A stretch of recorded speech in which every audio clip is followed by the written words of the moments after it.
बिहार के हर विद्यालय में एक एक उर्दू शिक्षक बहाली के लिए शेड्यूल निकाला गया था, जिसमें उर्दू स्पेशल टीईटी की परीक्षा ली गई थी 2013 में, जिसमें 16,882 अभ्यर्थी पास हुए, जबकि इसमें 27,000 सीटें थी। सीट से 10,000 कम अभ्यर्थी पास हुए।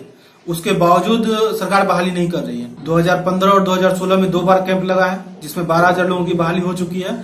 4,000 के आसपास हम लोग बचे हुए हैं बहाली के लिए, लेकिन हमारी बहाली बिहार सरकार नहीं कर रही है। हमारी बहाली को पिछले 5 साल से लगातार इसी तरह टाला जा रहा है। टालते टालते आज 2019 का इलेक्शन भी आ गया है और हमारी बहाली नहीं की जा रही है। दूसरा मामला यह है कि तकरीबन 12,000 बच्चे जिनको ग्रेस दिया गया था, और ग्रेस इसलिए दिया गया था कि 1 to 5 में तकरीबन 13 क्वेश्चन गलत थे और 6 to 8 में 10 क्वेश्चन गलत थे।